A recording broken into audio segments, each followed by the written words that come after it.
Galanni Waaqayyo jiraataadhaaf haa ta'u, Waaqayyo guddaadha. Warra na dhagayaa jirtan Waaqayyo sinaa eebbisu. Duraan dursee nagaan Gooftaa Yesuus Kiristoos isiniif haa ta'u jedha. Waaqayyo immoo har'as irra deebi'ee yeroo gaarii, yeroo bareedaa waan nu laateef galanni isaaf haa ta'u. Maaliifan akkas jedhee kanaan dura yeroo kee yeroodhaan qabi kan jedhu kutaa tokkoffaa, lammaffaaf sadaffaa chalanii yuutuubee irrattis haa ta'u, telegiraamii irratti audio isaa, viidiyoo isaa gadhiiseera. Isa kana bira geessanii argattaniittu jedheen yaada. Warra argattanii bira geessan waan dhimma itti baataniif Waaqayyo sinaa eebbisu. Warra bira geessanii immoo hin arganne akka argattan siniin kadhadha. Isinis barbaadaa argadha. Achumaanis yuutubee irraa fudhattan, irraa daawunloodii gootan immoo sabiskiraayibii godhaa. Waaqayyo sinaa eebbisu. Har'a immoo Waaqayyo irra deebi'ee mata dureen biraatiin akka wal agarru nu godheera. Mata dureen keenya inni har'aa kennaa tolaa garuu kan gita hin qabne kan jedhu kutaa tokkoffaasaa har'a hin baranna. Kutaa lammaffaasaa itti aansinee baranna. Yoo Waaqayyo nu gargaaree hin bal'ata yoo ta'e immoo kutaa sadaffaasaa itti fufna. Har'aaf garuu sagalee Waaqayyo dubbisneetu itti seenna. Sagalee Waaqayyo Roomaa boqonnaa 11 lakkoofsa 36 nan dubbisa. Wanta hundumaa Waaqayyotu uume. Wanti hundinuu isaan hin jiraata. Wanti hundinuu isaaf hin jiraata. Bara baraan isaaf galanni haa ta'u. Ameen. Wangeela Yohaannis boqonnaa 1 lakkoofsa 3 irratti immoo wanti hundinuu isaan ta'e, isa malee kan ta'e tokkoyyuu hin jiru. Hundumtuu isaan ta'e. Eenyuun? Waaqayyoon ta'e. Eenyuun? Gooftaadhaan ta'e jedha. Waan hundumaa Waaqayyotu godhe. Jalqabaaf dhuma kan hin qabne Waaqayyodha. Kanarra dhaabannee kadhannee jalqabna. Gooftaa gooftotaa, mootii moototaa, galanni siif haa ta'u. Maqaan kee haa eebbifamu. Ilaa yeroo kana, iddoo kana, naannoo kana yaa Waaqayyo Gooftaa situ jira, situ buufate, ergamoota keetu buufate. Iddoo kanaaf naannoo kana sitti laadheetaniin yaa Waaqayyo ergaaf sagalee na keessa immoo yaa Waaqayyo dubbadha. Ati na gargaari. Naannoo sammootii yaa Waaqayyo ergamoota keetiin eegi. Yaa Gooftaa sagaleen dubbatamu kun immoo warra dhaga'aniif sagalee jireenyaa, sagalee ati kaayyoo isaaniif qabdu jalqabaa hamma xumuraatti jaalala isaaniif qabdu akka hubachiisu, jalqabni ati dhalootaaf qabdu, jaalalli dhalootaaf qabdu maal akka ta'e dhaloonni hubatee caalaa akkasitti maxxanu akka godhu ayyaanni kee isaan gargaaru. Anaanis na gargaari. Maqaa Gooftaa Yesuusiin ameen. Akkuma hin jedhe egaa kennaa tolaa garuu kan gita hin qabne kan jedhu irratti dubbanna. Kennaa kan jalqabe Waaqayyodha. Kennaa kan jalqabe Waaqayyodha. Waaqayyo uumama isaa hundumaa seera uumamaa boqonnaa 1 lakkoofsa 1 jalqabee hamma lakkoofsa 25tti wal duraa duubaan akka ofiisaa kalaquu barbaadetti, akka ofiisaa uumuu barbaadetti akka inni uume sagaleen Waaqayyo itti dubbata. Boqonnaa 1 seera uumamaa boqonnaa 1 lakkoofsa 26 irratti garuu warra uume irraa adda kan ta'e, warra duraan dursa uume irraa adda kan ta'e uumuu barbaade Waaqayyo. Kottaa nama akka bifa keenyaaf, akka fakkii keenyaatti hin uumnaa jedhe. Lakkoofsa 27 boqonnaa 1 jechuudha. Raga'e immoo Waaqayyo naman uume. Dhiiraaf dubartii godhee sin uume jedha. Egaa Waaqayyo kennaa isaa kan jalqabe iddoo kanattidha. Iddoo kanattidha waa'ee kennaa kan jalqabe. Nama akka bifa isaaf, akka fakkaattii isaatti uume Waaqayyo. Isa booddee kennaa kan inni jalqabe namaafidha kennuu jalqabe. Kan inni dhimma qabus addunyaa kana keessaa dhimma guddaa kan wajjin qabu, karoora guddaa kan wajjin qabu, beellama guddaa, beellama guyyaa kan wajjin qabu, haasaa guddaa kan wajjin qabu, dubbii guddaa kan wajjin qabu ilma namaa wajjin. Kaleessa sar'as boris.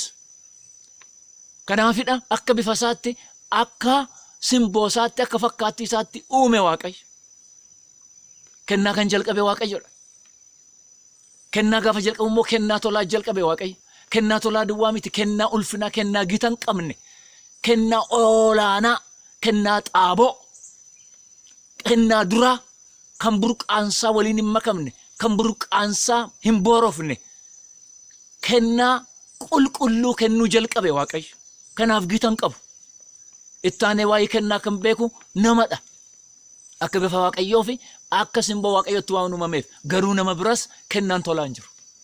Kennaa nama kennaa Waaqayyoo ga'u hin jiru. Nama birayyuu kennaan tolaa hin jiru. Hin kenna hin laata. Hin fudhatas. Waaqayyo garuu ni kenna. Waaqayyo garuu ni kenna. Waan dhabeen qabu, waan itti hir'ateen qabu. Kennaasaaf deebii namarraa kan barbaadu hin qabu Waaqayyo. Galata yoo ta'e, ulfina yoo ta'e malee, kabajamuu yoo ta'e malee, waaqeffamuu yoo ta'e malee, ittaanee kennaa kan beeku seexan. Seexanni kennuu beeka. Fudhachuu immoo baay'eessa godhee beeka. Seexanni kennaa xinnoo kenna. Kennaa guddaa immoo fudhata. Kennaa ulfinaan qabu, kennaa tolaan qabu, kennaa nagaa laatuun qabu, kennaa boqonnaa laatuun qabu, kennaa dhuma namaa bareechuun qabu. Kennaan seexanaa dhumni isaa badisa, dhumni isaa hiyyuma, dhumni isaa salphisa. Akkuma sagalee Waaqayyoo keessatti ilaannu garuu kennaa qaba. Kennaan isaa garuu kennaa hannamaa fudhachuudhaaf kennudha. Kennaa kallattii gaariin ta'e miti. Kennaa al-kallattii ta'edha. Kennaa kutaati. Ittiin immoo nama kuta. Kennaan Waaqayyoo garuu tola. Egaa kennaan Waaqayyoo kanadha kan ilaallu har'a. Kennaa tolaa kanadha. Kennaa gita hin qabne kanadha. Lamatti irreetti ilaalla kennaa Waaqayyoo. Kennaan inni tokko kufaatii ilma namaa dura kennaa Waaqayyo ilma namaaf kennedha. Waaqayyo ilma namaa wajjin kaayyoo qabaa jedheera deemsa keessatti dhufna. Maaliif akka kaayyoo godhate? Kutaa kana keessattis kutaa sattaanuttis sin fuudhee gara kaayyoo Waaqayyoo isa dhumaatti deemuun barbaada. Sagalee Waaqayyootiin jechuudha. Waaqayyo kufaatii ilma namaa dura otoo ilmi namaa Waaqayyo irraa addan ba'in kennaa kennuu jalqabe. Kennaa kufaatii ilma namaa dura, kufaatii addunyaa kanaa, xuraa'ummaa addunyaa kanaa dura kenname ilaalla. Inni lammaffaan kennaa kufaatii ilma namaa boodaa. Edda ilmi namaa Waaqayyo irraa adda ba'ee kennaa kenname immoo ilaalla. Maaliif barbaachise kennaa kufaatii ilma namaa duraa kana? Wanni guddaan tokkoof tokko Waaqayyo ilma namaaf kaayyoo inni qabu, jaalala inni qabu, ulfina inni qabu, kabaja inni qabu, xiyyeeffannaan inni ilma namaa irratti qabu hammam akka ta'e, akka inni hin geeddaramne, akka inni hin jijjiiramne, namni ammamuu isa gaddisiise, namni ammamuu yoo isarratti cubbuu hojjete, yoo yakka hojjete, akka hin geeddaramne hubachuudhaaf jalqaba kanarraa kaanee deemuutu barbaachisaadha. Kanaaf barbaachise. Namatu jijjiirama, dhaloota jijjiirama malee Waaqayyoon jijjiiramu, amala jijjiiramuu hin qabu Waaqayyo. Waaqayyo Waaqa bara baraati. Waaqa amala dhaabbataa ta'e qabudha. Kanaaf ilma namaaf kaayyoo inni qabu, hamma dhumaatti kaayyoo jaalala ulfinaaf kabaja inni qabu hubachuudhaaf, hubanne immoo Waaqayyoon galateeffachaa isaaf bitamaa, isaaf abboomamaa, isa Waaqayyo nuu eeyyame keessa jiraanne isaaf ulfina, dhalootaaf kabaja, ofii keenyaaf immoo nagaa akka qabaannuuf, kaayaa gaarii Waaqayyo bira akka kaawwannuuf duraan dursinee isa jalqabaa kennaa Waaqayyo kufaatii ilma namaa duraa ilaaluun barbaachisaadha. Kennaa Waaqayyo inni kufaatii ilma namaa duraa adda ba'uu ilma namaa Waaqayyo irraa adda ba'uu ilma namaa duraa kennaa qulqulluudha. Kennaa baay'ee qulqulluudha. Maaliif jennaan addunyaa qulqulluu keessatti kenname. Addunyaa cubbuu hin beekne, addunyaa irra daddarba hin beekne, addunyaa xuraa'ummaa hin beekne, addunyaa hin abaaramne, waa'een abaarsaayyuu kan siruma yaadame hin beekne, addunyaa yakkaa fi waa'ee yakkaa yaadame hin beekne keessatti kenname. Kanaaf ulfina qabeessadha. Adda. Kanaafidha kennaa xaaboo ta'e, kennaa duraa, kennaa waliin hin makamne, kennaa burqaansaayyuu qulqulluu ta'edha kan jenne. Kennaan inni jalqabaa inni namaaf kenne Waaqayyo, inni tokkoffaan kan ilaallu kennaa jireenyaati. Kennaa jireenyaa kenne Waaqayyo. Sila akka dubbanne sagalee Waaqayyo irratti seera uumamaa boqonnaa tokko lakkoofsa 26-27 irratti Waaqayyo kottaa nama akka bifa keenyaa fi akka fakkaattii keenyaatti hin uumna jedhee lakkoofsa 27 irratti immoo Waaqayyo nama hin uume, dhiiraaf dubartii godhee immoo uumeedha. Jireenyadha kenne. Iddoo sanarratti uume jedha. Waaqayyo dubbannaan hin ta'a. Waaqayyo dubbate jechuun ta'e jechuudha. Waaqayyo jedhe jechuun fiixaan ba'e jechuudha. Garuu iddoo sanarratti hin uumna, hin uume jedha. Akkaataa akkamitti akka uume, akkuma warra duraati tahaa jedhe moo akkaataa biraatiin uume inni achirratti mul'anne. Seera uumamaa boqonnaa 2 lakkoofsa 7 dhandhee gaafa laallu immoo Waaqayyo nama biyyoo lafaarraa hin hojjete, harka isaatiin kalaqe, hin miidhagse, boocatti godhe, dhaabbii miidhagaa kanatti godhe, keessaaf diida isaa hin hojjete Waaqayyo. Isa booddee immoo hafuura isaarraa funyaan isaatti hafuura baafate, namnis lubbuu jiraataa kan qabu ta'e, kan tocha'u ta'e. jedha jireenya dhalaate. Inni sadaffaan seera uumamaa boqonnaa lama addanuma boqonnaa lama lakkoofsa 21 amma 24tti ilaalla. Achitti immoo Waaqayyo dura boqonnaa tokko seera uumamaa boqonnaa tokko lakkoofsa 26 fi 27 irratti dhiiraaf dubartii goonee uumna, dhiiraaf dubartii godhee sin uumeedha. Boqonnaa lama lakkoofsa 7 irratti immoo namuma tokkicha Addaamuma akka inni uume ilaalla. Dubartittiin hin mul'anne. Seera uumamaa boqonnaa lama lakkoofsa 21 irratti garuu dubartittii mul'isuu barbaade Waaqayyo. Addaam qofaasaa akka hin taane wal maddii kaa'uu barbaade Waaqayyo. Walaa gargaaraniif, walii wajjin jiraataniif, jaalalli isaanii guutuu akka ta'uuf, nagaan isaanii guutuu akka ta'uuf, ulfinna isaanii guutuu akka ta'uuf Waaqayyo wal maddii kaa'uu barbaade wal keessaa baase. Kanaaf namichatti hirriba guddaa naqe. Hirriba guddaa kan inni hin dhageenye naqe. Anesteeziyaanii jechuu dandeenya sarara warri yaalan nama itti raffisanii nama baqaqsan. Waaqayyo garuu hirribuma itti gadhiise. Hirribumatu of wallaashise Addaamiin. Isa booddee cinaacha isaa keessaa lafee tokko fuudheetu hojjeteetu dubartii godheetu miidhagseetu fakkii namichaa fakkeesseetu garuu simboo dubartummaa miidhagina dubartummaa irra kaa'eetu gara namichaa fide. Addaam lafeen ishee lafee korraati, foon ishee foon korraati, isheen kun qaama kooti miidhagduudha jedheetu gammadee fudhate. Itti toleetu fudhate. Ani nama isheen nama yaa jedhamtu jedhe. 21 22 23 gaafa laalu 24 akkas jedha. Namni haadha isaaf abbaa isaa hin dhiisa gara haadha manaa isaatti maal ta'a hin maxxanedha. Abbaa manaaf haadha manaa ta'an. Qaama tokkodha waan ta'eef hin fudhate. Gammadee fudhate ishii jedhee fudhate. Kennaadha. Kennaa maalii? Kennaa jireenyaati. Kennaa jireenyaa. Kennaa jireenyaa laate ilma namaaf. Kennaan jireenyaa gatii jabeessa miti. Gitan qabu. Gatiidhaan hin tilmaamamu waan ta'eef. Jireenyi hin bitamu. Jireenyi tilmaaman qabu. Jireenyi ulfina qabeessadha. Jireenyi mee dhaloota na dhageessanii lammii koo warri dhagahaa jirtan jireenyi mee eegganna barbaada. Jireenyi mee kunuunsa barbaada.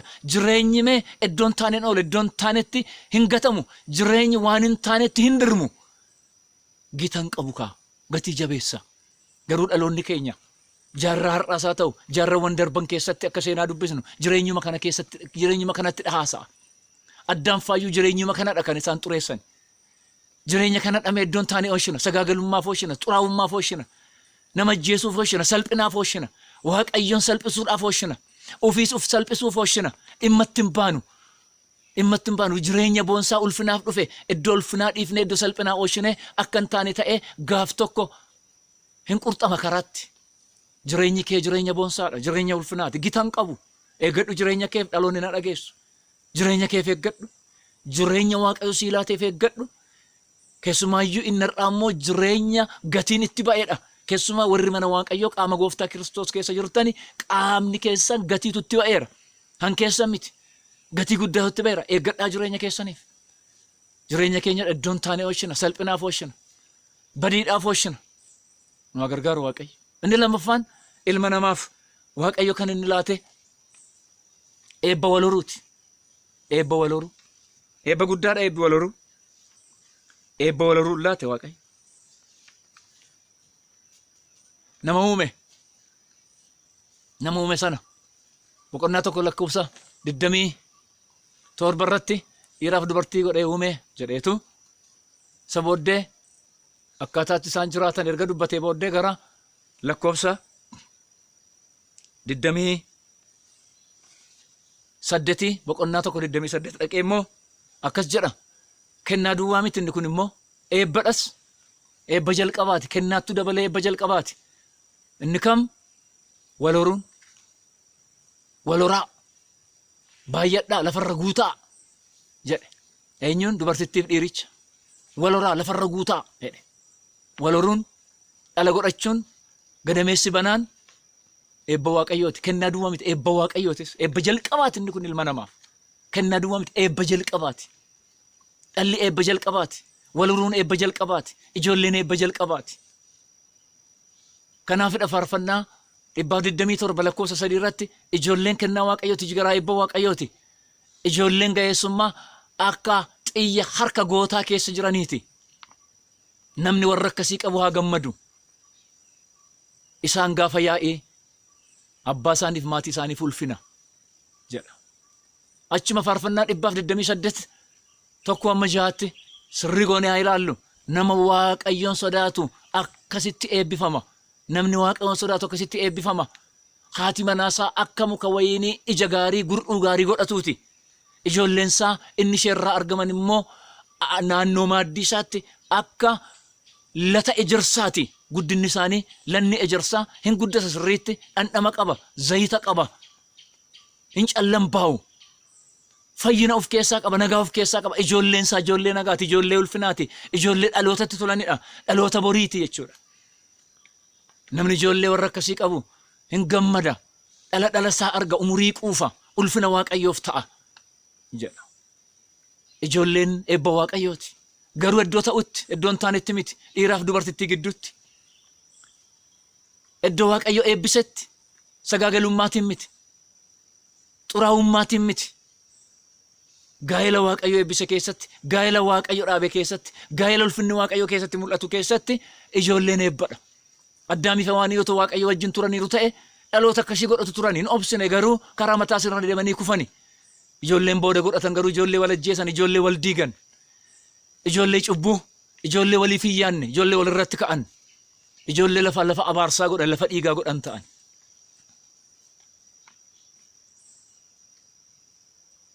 Yoo Abeel keessatti kun hin argamne ta'e iyyuu Qaayeen irratti argame obboleessa isaa hin ajjeese. Ajjeechaan itti fufe. Daawit kanaafidha ani cubbuutiin hin ulfeeffame, cubbuutiin isin dhaladhe jedha. Kufaatii booddee ijoollee cubbuu ta'ani. Garuu Waaqayyotu eebbisee gaa'ela dhaabe taanaan, har'ayyuu Waaqayyotu eebbisee mana dhaabe taanaan ijoolleen achi keessaa argamne ijoollee eebbaati. Haa ta'u garuu har'ayyuu eebba akkasii irratti cubbuun hojjetama. Otoo Waaqayyoon cufiin gadameessi cufama. Otoo Waaqayyo gadameessa eebbisee jiru dhaloonni gadameessa isaa cufa. Gaariitti fakkaate garuu gaarummaan qabu, abaarsa malee. Isa Waaqayyo cufee Waaqayyotu bana, Waaqayyoon kadhachuudha. Gadameessa Waaqayyo bane garuu cufuun gaarii miti. Ijoolleen keessan dinagdee keessan hin qisani. Waaqayyo beekaadha. Abbaan dinagdeeti Waaqayyo. Beekaadha. Abbaa karooraati Waaqayyo. Karoora maatii beeka Waaqayyo, nama caalaa, beektota caalaa. Yoo Waaqayyoon kadhanne Waaqayyo karoora maatii nuu baasa. Ijoolleen keenya akkaataa akkamitti akka dhalatani, yoom dhalatanii guddatanii, yoom immoo inni itti aanu akka dhufu hin beeka Waaqayyo. Hubannaa nuu laata. Mana keenya keessatti kan gochuun isaaf ta'u hin godha Waaqayyo. Rakkina keenya hin barbaadu. Ijoolleen keenya walirratti dhalatanii akka isaan guddinni isaanii quucaruun barbaadu Waaqayyo. Gadameessa akka cufamuun barbaadu garuu. Dhalootaaf gara biyya lafaa kan dhufan, dhalatanii gara biyya lafaa kan dhufan, kan eebbaaf ta'an akka karaatti hafan hin barbaadu Waaqayyo. Garuu har'a gadameessa keessaa gatamaa jira jireenya. Namoota mootii ta'an, namoota beektota ta'an, namoota biyya bushan, kan namoota dookteratu ta'uu danda'antu gadameessa keessaa darbatamaa jira. Lubbuu baay'eetu lafarraa iyya. Lubbuu baay'eetu mee karaarraa iyya. Yeroo malee karaatti hafee qurxamee iyya. Ijoolleen keessan yoo dhufani, han keessanii nyaatani, eebba Waaqayyo isaanii filaate nyaatu. Eebba fidatanii dhufu. Eebba fuuraa fidatanii dhufu. Eebba dinagdee fidatanii dhufu. Eebba nagaa fidatanii dhufu. Maatii keessatti eebba mataa isaanii qabu. Ijoolleen tokkoon isaanii gaafa dhalatani eebba addaa isaan irratti argitu. Kanaaf eeggannoon barbaachisaa. Keessumaa warri Waaqayyo jiraattan eeggadhaa. Hin oolle maatii ala dhalatanii, jaalala maatii dhabanii, guddina maatiin guddisuu dhabanii, karaatti guddatanii, nooraa jalatti guddatanii, dhalootaaf bineensa ta'anii, salgii dhahanii nama ajjeesanii, warra saaman ta'anii guddatan. Ijoolleen karaatti dhalatanii, iddoo hin taanetti dhalatanii, sagaagulummaan dhalatanii, iddoo gaariitti godhachuu didnee jenna. Waaqayyo warra akkasii nuu kenne lafarratti. Iddoo gaariitti Waaqayyo nuuf haa kennu. Inni sadaffaan Waaqayyo ammas eebbadha kuni. Eebbi lammaffaaf kennaa abooti. Eebba bituuti. Waaqayyo ilma namaaf kan kenne addunyaa kana bitaa. Addunyaa kana irratti hoogganaa. Addunyaa kana baasaa gashaa. Wanni addunyaa kana keessatti hojjetame hundumaa jireenya keessaniif haa ta'u. Garuu ulfina isaanii immoo anaaf fidaa. Ulfina uumamaa, ulfina dhalootaa karaa keessaniin fudhadha. Garuu irratti isin muudeera. Ofitti isin aanseera. Kanaafidha ilma namaa wajjin guddubbii qaba, karoora qaba, kaayyoo qaba Waaqayyo kan hin jedhe. Ilma namaa wajjin kan uume hundumaa ilma namaatti laate. Kan uume hundumaa bu'aa ilma namaaf akka ta'u godhe Waaqayyo. bu'aa kana immoo dhandhamatee itti jiraatee Waaqayyo isa isaaf laateef immoo ulfina laachuun irra jiran namni. Hansaa miti kaa Waaqayyotu hansaa laateefi Waaqayyotu waan uume hundumaa laateefi akka inni immoo of jala oolchee sirriitti bushu sirriitti bitu immoo hafuura isaarraa itti baafatee harka isaatiin miidhagsee hojjete eenyummaa lafarraas eenyummaa waaqarraas namni akka qabaatu. Namni eenyummaa lafarraas qaba biyyoorraa uumame eenyummaa waaqarraas qaba Waaqayyorraa immoo maal fudhate? Hafuura fudhate eenyummaa fudhate. Hirmaattuu hafuura Waaqayyoo ta'e hirmaattuu amala Waaqayyoo ta'e kana ulfinni nama kana kabajni nama kana surraan nama kana uumama kan gararraa taa'umsa jiddugaleessi kana hundumaa kenne immoo Waaqayyoodha. Nama kan ofitti aanse kan inni kaayyoo qabu nama wajjiniinidha. Ulfina naa fidedhe itti jiraadhu itti mee dhimma ba'i hankeetu hundi isaanii si gajjallaa jiru. Kanaafidha seera uumamaa keessatti gaafa laallu bineensolii hundumaa uumama hundumaatti warra tocho'anitti maqaa baasedhe. Uummanni maqaa baasu argitu mukeetiittis akka inni maqaa baase nanaman argitu addaamtu maqaa baase kan bituuf kan hoogganu isadha waan ta'eef boru ofitti aansee kaa'e mootiidha namni Waaqayyo immoo mootii moototaati. Namni mootiidha Waaqayyo immoo mootii moototaati. Haleluuyaa. Galanni Gooftaadhaaf haa ta'u. Isa kana booddee nama aboo erga laatee fi booddee olaantummaa argatee fi booddee ofitti aansee kaa'e ati mootiidha ani mootii moototaa ta'e. Ulfina naa fidda ati immoo narraa ulfina fudhattaa jedhe. Ulfina naa fidda ani immoo sin ulfeessa sin kabajaa jedhe. Seera uumamaa boqonnaa 1:23 irratti bitaa irratti mo'aa warra lafarra tocho'ani warra galaana keessa munyuuqani warra tuujuba keessa jirani warra waaqarra balala'ani hundumaa bitaa irratti humna godhadhaa irratti aboo godhadhaa jedhe. Inni biraan inni arfaffaan iddoo jireenyaatti laatee fi Waaqayyo iddoo jireenyaa. Mootii kanaaf nama uume kanaaf iddoo jireenyaa addaa laatee fi Edeniin gara bahaatti qopheesse gara bahaa gara biiftuun itti baatu gara ifnitti mul'atu dursee gara ifnitti mul'atu gara bahaatti maal qopheesse Waaqayyo? Edeniin iddoo mootiin jiraatu galma mootiiti jechuu dandeenya. Iddoo sana galma mootii jechuu dandeenya.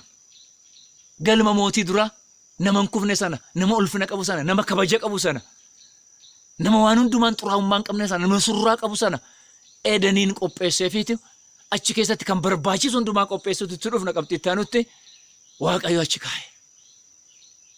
Seera uumamaa boqonnaa 2:7 irratti hin uume waan hundumaa guutee fi seera uumamaa boqonnaa 2:8 immoo achitti sana qopheessetu kaa'e. Eden keessa Eden jechuun gammachuu jechuudha. Eden jechuun aara galfii jechuudha. Eden jechuun boqonnaa jechuudha. Eden jechuun nagaa jechuudha. Iddoo nagaa qopheessee iddoo boqonnaa qopheessee fi iddoo gammachuu iddoo aara galfii qopheessee fi Eden keessatti immoo iddoo tokko qopheesse jannata jedhamtu. Jannata sana keessatti immoo ilmi namaa guyyaa guyyaatti iddootti Waaqayyo wajjin wal arguudha. Dubbii hafuuraati kun.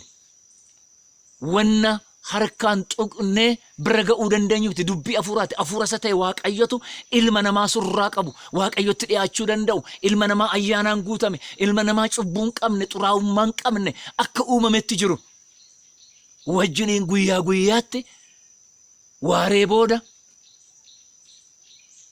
wal arga walii wajjin dubbata kunuunsi hojjedhu waan jedheef Addaamiif waan achi keessa hojiirra oolanii kunuunsarra oolanii qindeessuurra oolanii uumama hoogganaa oolanii guyyaa isaanii isa keessa jiraatan fixuuf amma jedhanii guyyaa biraaf immoo Waaqayyo ulfina biraa beekumsa biraa surraa biraa ulfina biraa isaanii fidee dhufa Waaqayyo. Jannata keessa uumamni biraan hin seenu. Eden keessa uumamni baay'een jira. Bineensoliin jiru. Simbiroonni Waaqayyo lafarra kan munyuuqan jiru. Galaana keessa kan jiraatan jiru. Sababiinsa Eden keessa kallattii arfaniin bishaan waan ba'uuf bishaan keessa kan jiraatan uumamni munyuuqan jiru. Achi garuu dhaqan. Achi kan dhaqu Addaamiif waan akkasumas Waaqayyo. Warra surraa Waaqayyo baatan, warra ulfina Waaqayyo baatan, warra Waaqayyotti aanan, warra Waaqayyo wajjiniin dhalootaaf yookiin immoo uumamaaf gaggeessa fudhatan isaan duwwaatu dhaqa. Isaantu Waaqayyotti aanan. Jannata, iddoo ulfinaa, iddoo kabajaa, iddoo argamuun Waaqayyotti argamu. iddoo argamuu Waaqayyoo, iddoo ulfinaa, iddoo eebbaa, iddoo addaati iddoon sun. Qilleensa addaa qaba, qilleensa waaqummaati qaba. Ulfina waaqummaatu jira iddoo san. Haleluuyaa. Iddoo jannataa, iddoo kana laateefi. Inni shanaffaan nyaata laateefi. Eden keessa calmadhee jiraata miti. Waan barbaachisu nyaata qopheesseefi. Wanna barbaachisu baalli isaanii kan nama gammachiisu, kan bashannanaaf ta'u, kan aara galfachuuf ta'u jala, kan jala boqochuuf ta'u, bashannanaaf kan ta'u. Nyaanni isaanii immoo kan nama gammachiisu, kan nama guddisu. Namni uumamee bara baraan immoo akka jiraatu ta'e nyaata lamatti irree ilaalla. Inni sadaffaan immoo jira. Nyaata ta'e garuu hin nyaatiin kan jedhame. Garuu nyaanni lama immoo jira. Nyaata fooniif ta'u. Jiraatee namni qaamni isaa guddatee, qaamni isaa kun guddatee nama gahaa akka inni ta'u, fayyaa akka inni ta'u, cimaa akka inni ta'u, waa kunuunsuu, waa hojjechuu, waa qindeessuu akka ta'u, akka danda'u, waa yaaduu akka inni danda'u. Nyaata gaarii, vaayitaaminii gaarii, albuuda gaarii kan of keessaa qaban laateefi nyaata. Ittaansee muka jireenyaa kan irraa nyaatanii jireenya bara baraa jiraatan laateefi. Inni kun seera keessa deebii boqonnaa 8 lakkoofsa 1 irraa jalqabne kan ilaallu akka ilmi namaa biddeena qofaatiin otoo hin ta'in sagalee Waaqayyootiin jiraachuu danda'u akka bartaniif jedha Israa'eloota. Gooftaa Yesuusis seexanatti kan inni dubbate gaafa seexanni isa qore ilmi namaa biddeen duwwaatiin otoo hin ta'in sagalee Waaqayyootiin in jiraata jedhamee barreeffameerra inni jedhe isa kan. Mukni jireenyaa kun kana wajji wal qabata. Duraan dursee sagaleen ture, sagaleen immoo Waaqayyo bira ture. Duraan sagaleen sun immoo Waaqa ture. Isa jedhu Yohaannis boqonnaa 1 lakkoofsuma 14 immoo sagaleen immoo foon ta'e ayyaanaaf dhugaa uffatee nu keessa bule. Isa jedhu waa'ee Gooftaa Yesuus Kiristoosis ni ilaallata. Muka jireenyaa sana nyaatanii bara baraan jiraatu. Fakkeenya guddaa isa olaanaa dubbii hafuuraatti dubbiin kun. Isa nyaatee bara baraan jiraata namni. Isa kaan nyaatee immoo qaama isaa qaama gaarii jiraata, dhukkuban qabu. Kana laatee Waaqayyo ilma namaaf nyaata. Nyaata hin xuroofne, nyaatamee albuunni keessaan dhumne, nyaata qullaan taane, nyaata habaqii hin taane, nyaata girdii hin qabne, nyaata nadhayii yookiin immoo natumii hin qabne, nyaata fuudhanii nyaatan. Nyaata fuudhanii hadhaa kan hin qabne, kun hadhaadha, kun mi'aadha kan hin jenne, mi'aa gaarii laate. Inni jahaffaan sarara jaalalaa laateefi sarara jaalalaa. Isheen kun itti cimuu dandeessa. Sarara jaalalaa. Maa jechuudha? Abboommii laateefi seera uumamaa boqonnaa 2 lakkoofsa 17. Waa'ee nyaataa ilaaluu barbaadan immoo seera uumamaa boqonnaa 2 lakkoofsa 9-16 argattu dhattanii. Sarara jaalalaa kana immoo lakkoofsa 17 irratti arganna. Isadha nyaanni sadaffaan jira garuu irraan nyaatamu kan hin jedhe. Hin eeyyamamu kan hin jedhe. Akkas jedhe Waaqayyo laata kana mulaatu. Wannan sii laadhe hundumaa irraa hin nyaatta. Lakkoofsa 16 irratti boqonnaa 2 lakkoofsa 16 irratti kana irraa hin nyaatta. Warra hawwatan kanarraa nyaatta. Lakkoofsa 17 ga'ee immoo muka ishee hamaaf gaarii barsiistu irraa garuu hin nyaatiin. Gaafa ishee irraa nyaatte du'a duuta. Maal jechuudha? Naaf abboomami. Sarara walii galteeti. Sarara walii galtee, sarara jaalalaati, sarara elaameeti. Sarara wal kabajuuti, sarara wal argiiti. Abboomiidha. Waaqayyoof nama gidduutti. Abboomamuun namoota baay'eef salphina fakkaata. Abboomamuun namoota baay'eef mirgi isaanii kan dhiibame fakkaata. Abboomamuun jaalala. Abboomamuun jaalala agarsiisuudha. Abboomamuun wal simachuudha. Abboomamuun elaameedha. Abboomamuun sin jaalladha na jaallatta jechuudha. Gooftaa Yesuus Kiristoos wangeela Yohaannis boqonnaa 14 lakkoofsa 15 fi 16 irratti yoo na jaallattu ta'e abboommii koo eegaa jedhe. Abboommii koo eegaa jedhe. Saamu'eel gaafa dubbatu Saa'olitti macaafa Saamu'eel isa duraa boqonnaa 15 irratti abboomamuun aarsaa kamiyyuu caalaa jedhe. Saa'olitti hima mootii isa duraatti. Mootii Israa'el isa jalqaba isa abboomamuu didee Waaqayyoon gaddisiisee kufe sanatti hima. Abboomamuun waan hundumaa caala. Abboomamuun jaalala mul'isuudha. Nanamana ijoollee keessan mana jiranii ijoolleedhuma gadameessa keessan keessaa ba'an ijoolleedhuma coba keessan ta'an warra abboomamaniif warra abboomamne gidduutti addaddummaan maatii keessa akka jiru kun dhugaadha. Warra abboomaman baay'ee jaallattu, warra ishii jedhan baay'ee jaallattu, warra haa ta'u jedhan baay'ee jaallattu. Warra immoo abboomamne warra fincilan immoo dhalachuu isaanii iyyuu jibbitu takka maqaa balleessitu maqaa abbaa kan balleessu jettu jedha namni hin jaallatu dhalasaa. Dhala maal dhala abboomamne dhala ishiin jenne sarara kana kenneefi Waaqayyo ilma namaa kan dhowwate yoo jiraate maadha rakkina salphina yakka hammeenya du'a waan gaarii hundumaa laateeraafi namni yakka jallina salphina qullaa du'a kan itti fide maaliinidha sarara jaalalaa sana cabseeti abboomamuu dideeti sagalee ormaa dhaga'eeti. Sagalee ormaa dhaga'eeti ulfinan arga jedheetu salphate kabajan arga jedheetu mee salphina keessa gale gaariin arga jedheetu hamaa fudhate jireenyan dabaladheetu du'e hambiraa fudhachuuf jedheetu harkasaa dhabe karaa kutaa deemee waa argachuuf jedheetu ulfinni isaa kutame kabajni isaa kutame lafa jireenya gaariitii ari'ame balballitti cufame abaaramaa ta'e namni har'a kan inni diina walitti ta'u kan inni waaqayyotti diina ta'u kan itti ufitti diina ta'u sarara waaqayyo isaan ifin eeyyamamne darbe kan isaaf hin laatamne fudhachuudhaaf hiixachuudhaan rakkachuudhaan kan waaqayyo si laanne si balleessa si salphisa namaafis ofiifis dhalootaafis waaqayyoofis diina si godha malee sin kabaju. Addaan fa'iin kanatu isa waaqayyoon eeyyamne sagalee ormaa dhaga'anii akka waaqayyo taanaa isatu ulfina fidee nutis ulfina geessinaa fi wal qixxaannaa waaqayyo wajjiniin akka waaqayyo taanaa simmiidheera hin hawwite hin gojomaate hin hiixatte hin nyaatte hin nyaachifte nyaatanii nyaatamanii sarara cabsaniitu cabani daangaa darbaniitu daangaa jireenya gaarii keessaa darbatamanii ba'ani waaqayyotti diina ta'ani waaqayyoon dhokachuu jalqabani. Walitti diina ta'anii qullaa walii arguu jalqaban ishee kanana godhe isa kanana godheen uumamni wali ceephaa'uu jalqabe mootiin uumama isaa ceephaa'uu jalqabe inni kaleessa hewaaniin hankooti jedhee qaama kooti jedhee fudhate ishee ati naalaate kana godheedhe ishee ceephaa'uu jalqabe waaqayyoonis komachuu jalqabe. Maaliif jennaan kan hin barbaachisnetti hiixatani namni kan isa barbaachisuun miti har'a kan inni rakkatu kan isa hin barbaachisne qabachuuf jedheeti namas dhiiba namas ciqila namatti diina ta'a barasaa fixa. Eebba dhaba hirriba dhaba nagaa dhaba boqonnaa dhaba namaaf kan boolla qote fakkaatee ofiif boolla qota kufaatii garmalee qota waaqayyo wajjiniin diina ta'ee jiraata lafa abaarsisa dhaloota abaarsisa mana waaqayyoo keessatti kana miti har'a kan rakkoo fide qaama Kiristoos keessatti na dhaga'a warra akka koo hojjettoonni mana waaqayyoo luboonni tajaajiltoonni wangeelaa raajonni ergamoonni gaggeessitoonni mana waaqayyoo ephesqophoosonni dhaga'a.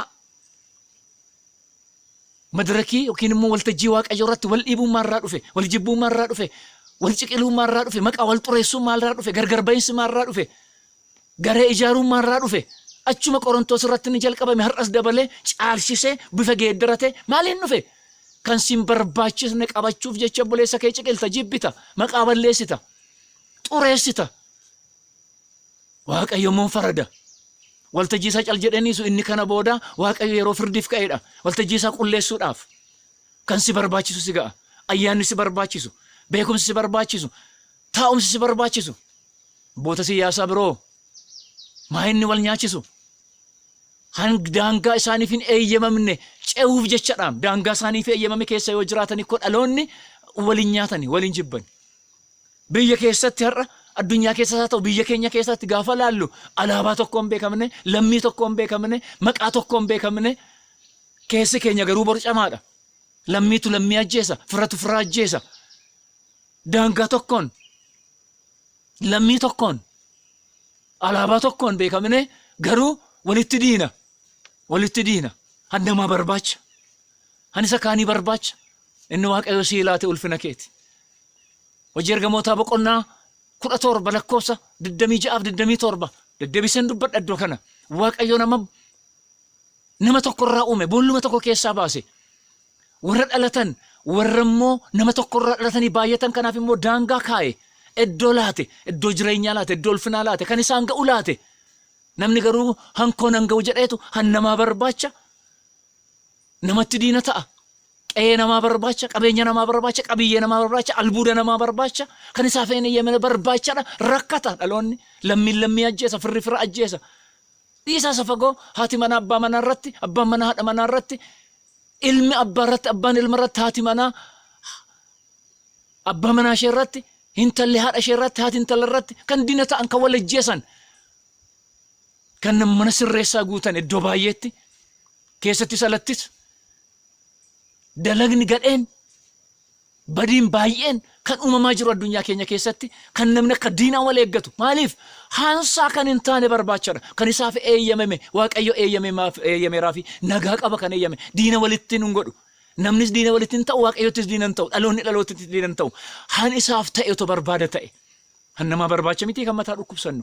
Han nama barbaacha miti kan irra badhamnu. Kan nu eeyyamamne barbaacha miti kan mana Waaqayyoon ulfina kan dhowwinu. Nama Waaqayyo ulfina kan Waaqayyoon gaddisiisnu. Dhiiga Yesuus irra kan ejjennu, lafee abboota irra kan ejjennu, nagaa kan wal dhowwannu. Han nama barbaacha miti. Hankeesi gahaa jedha Waaqayyo. Hankeesi gahaa jedha Waaqayyo. Kana booddee an namaa nyaachaa, nama xiqilaa, nama dhiibaa, dhaloota boosisaa hin jiraattu jedha Waaqayyo. Ani ka'eeraa jedha Waaqayyo. Keessaa isaa ta'u diidaa jedha Waaqayyo. Addunyaa kana keessatti jedha Waaqayyo. Warra nama barbaadanidha Waaqayyo, warra nama ciqilanidha Waaqayyo, warra daangaa darbanidha Waaqayyo. Harrii koo irratti kaatee itti har'a garuu haa deebanii ergaatti naa himedha Waaqayyo. Kaasaa harka keessan namarra, kaasaa ija keessan namarra, kaasaa yaada keessan, karoora keessan namarra. An keessan singa'a. Lammiin na dhageessani, lammii kamiyyuu ta'a. An keessaniin jiraadha, an keessan singa'a. Dhaabadha an keessan irra, Waaqayyoon hin gaddisiisinaa. Kakuu Waaqayyo biyyaaf kakate baratti hin dabarsinaa. Kakuu Waaqayyo dhalootaaf kakate baratti hin dabarsinaa. Ofii abaaramtanii dhalootan abaarsisinaa. Han keessan siga'a. Phaawulos inni qabadheef inni qabu naga'a nan beeka jedhe. Siga'aan kee. Keessumaa mana Waaqayyo keessatti qaama Kiristoos ishee Kiristoos du'ee fi waldaa keessatti ergama ishee irraan kaachisinaa. Wangeelamee wangeela badii, wangeela salphinaan godhinaa, wangeela jireenyaa. Wangeela daldalaan goonu wangeela jireenyaa. Waldaan otoo karoora isa Waaqayyo itti ishee dhaabeef jiraatte addunyaan kun hin borcamtu, addunyaan kun dhayichaan hin dhahamtu, addunyaan kun himee waan xinnootiin reeffa hin sassaabdu, awwaala reeffaan dhabdu, rakkoof gidiraa keessan galtu. Abboota siyaasaa miti itti gaafataman kanaaf. Beektota miti itti gaafataman kanaaf. Waldaa kiristaanaaf gaggeessitoota isheeti. Waldaa kiristaanaaf anaaf isin tajaajiltoota isheeti. Otoo waldaan kiristaanaa ergama guddaa Maatiyos boqonnaa 28 lakkoofsa 19 irratti dubbatameef jiraatteetti ta'e biyyi nagaadha, addunyaan nagaadha. Seenaa waldaa kiristaanaa duuba deebinee hin dubbisna. Guddina dinagdeef, guddina biyyootaaf wangeela bu'uurisa.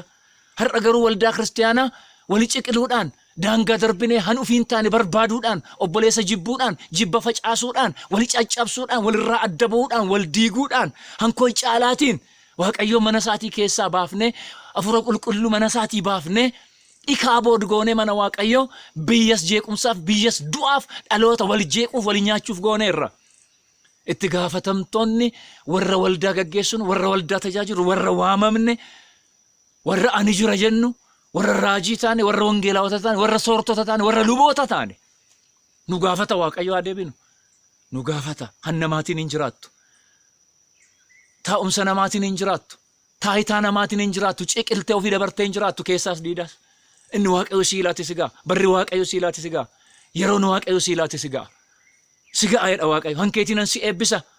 Han namaarra ija kee kaasa, namaarra kee kaasa, yaada kee kaasi.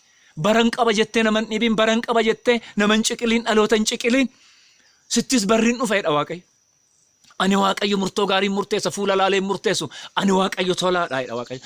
Cubbamaan jedha, tolaan jedha. Ulfina koo eenyuuf dabarsee laadhu.